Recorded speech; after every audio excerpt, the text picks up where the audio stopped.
सबसे बड़ी बात तो ये है कि अगर इंडिया जीता था, मुझे इसलिए खुशी थी कि मेरे एशिया की टीम जीतती। और नरेंद्र मोदी साहब उनके ड्रेसिंग रूम में गए, उनको शामी को जैसे गले लगाया उन्होंने और बड़ा दिलासा दिया कि बेटा होता है। अगर आपको याद हो, चंद्रयान जब उनका मिशन जो है वो कर गया था, फेलियर हुआ था उसका, तो उस वक्त भी उन्होंने जाके गले लगाया अपने साइंटिस्टों को कि बेटा कोई मसला नहीं यार, आप जीत जाओ, दोबारा से आप अपने मिशन भेजोगे और आपका मिशन सक्सेसफुली जाएगा। 2023 में हमने देखा ना अगस्त में, और वो मिशन 23 अगस्त को उतरा चांद के ऊपर, और उस जगह उतरा जहां पे आज तक किसी ने अपना मिशन उतारा ही नहीं है, किसी दुनिया की ताकत ने नहीं उतारा। बाकी यंगस्टर आएंगे, शामी आएगा, सिराज आएगा, बुमराह आएगा, शुभमन गिल आएगा, श्रेयस आएगा, के राहुल लीड करेगा, मतलब चलता रहेगा ये सिलसिला। 140 करोड़ की जनता रहती है, तो हो सकता है अगर वो इसी तरीके से लग के खेलते रहे, ये दफा 2023 की ट्रॉफी नहीं उठाई, हो सकता है 2027 की उठाए, हो सकता है 2024 में T20 का वर्ल्ड कप आए।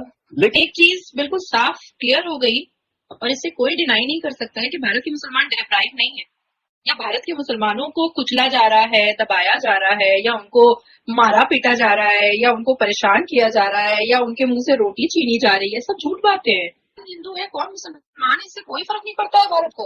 मोदी जी की जो सरकार आई है ना, उसमें सिर्फ ये देखा जाता है कि आपकी काबिलियत क्या है, और अगर वाकई में आप काबिल हैं तो आपको हम यहाँ बिठाएंगे। यहाँ साहसपुर गांव का, इतना छोटा सा उत्तर प्रदेश साहसपुर गांव का, अमरोहा डिस्ट्रिक्ट का एक किसान का बेटा, और उत्तर प्रदेश के योगी महाराज जी ने ये अनाउंस कर दिया है कि शमी के विलेज में, शमी के गांव में शमी स्टेडियम बनेगा, जहां पर वो बच्चे सीखेंगे जिनको कोई फैसिलिटी नहीं है, जिनके पास कोई पैसे का, क्योंकि किसी प्रोफेशन को सीखने के लिए बहुत पैसे की जरूरत होती है, तो वहां पर फ्री ऑफ कॉस्ट में उन बच्चों को सिखाया जाएगा जो क्रिकेट में बहुत दिलचस्पी रखते हैं, बट बिकॉज ऑफ पैसा नहीं कर पाते हैं। तो ये शमी स्टेडियम में उन बच्चों को ट्रेनिंग दी जाएगी, और बड़े बड़े प्लेयर जाकर के ट्रेनिंग देंगे। ये वही योगी जी हैं जिनके बारे में ना जाने कितनी झूठी अफवाह पाकिस्तान में और भारत के मुसलमानों ने फैलाई कि योगी जी तो मुसलमानों को पसंद नहीं करते हैं, बुलडोजर चला देते हैं, और उन्होंने मोहम्मद शमी के नाम से स्टेडियम बना दिया।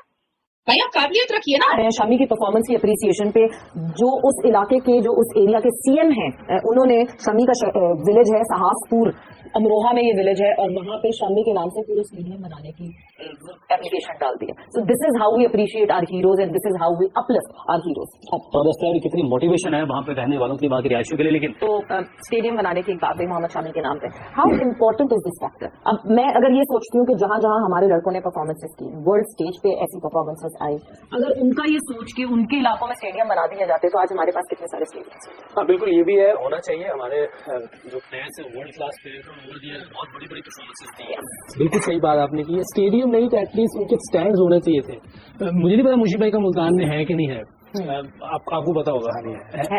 अब जैसे सकलैन मुश्ताक का नाम कहीं भी आपको नजर नहीं आएगा, तो उसका अपने लाहौर में नाम नहीं है काफी स्टेडियम में, तो स्टेडियम तो कहीं रह के बनाना है। तो हम वही कह रहे, डिसरिस्पेक्ट बहुत है। उसने अभी शामी अभी खेल रहा है, और सकलैन जितनी परफॉर्मेंस तो कभी नहीं दी उसने, लेकिन उसके बावजूद उन्होंने उसको रिस्पेक्ट दिया, उन्होंने उसके शहर में स्टेडियम अनाउंस कर दिया। इंडिया के एक स्टेट के सीएम है योगी जी, उन्होंने अनाउंसमेंट किया कि मोहम्मद शामी के नाम का वो भारत के अंदर अपने स्टेट में स्टेडियम बनाने जा रहे हैं। तो एज अ मुस्लिम हमारे लिए कितनी काबिल फखर बात है। देखिए, एज अ मुस्लिम तो मैं बाद में बात करूंगा, लेकिन इससे पहले मैं आपको एक बात बताना चाहता हूँ। इंडिया जानता है कि किसी भी गरीब को या किसी भी निचले तबके के बंदे को उठा के सुपरस्टार कैसे बनाना है। जब वो बंदा अपनी लय में आ जाता है तो पूरी इंडस्ट्री जो है उसके इर्द गिर्द इकट्ठी रहती है, और उसको उसके उस पीक लेवल पे ले जाते हैं, और उसके बाद उसको ऐसा तैयार करते हैं कि वो अपना टैलेंट जो है वो सबके सामने पेश करता है। ठीक है, इसी तरह मोहम्मद शमी के साथ हुआ। 2 साल बाहर रहने के बाद जैसे मोहम्मद शमी ने स्ट्रगल किया अपने घर में 4 तरह की पिचेस बनाकर, बीच में क्रैक्स पड़वाकर, जैसे उस बंदे ने स्ट्रगल किया और जैसे उसने अपनी बॉलिंग को स्ट्रॉन्ग किया है, बिलीव मी ऐसा सदियों में, सेंचुरीज में 1 या 2 बार होता है, बार बार नहीं होता। हम कहते थे हम नंबर 1 बॉलर्स हैं, हम नंबर 1 बॉलर्स हैं। 1.5 महीने में पता लग गया कौन कितने पानी में है। ठीक है, हम कहाँ पे एग्जिस्ट कर रहे हैं इस वक्त हमें भी नहीं पता।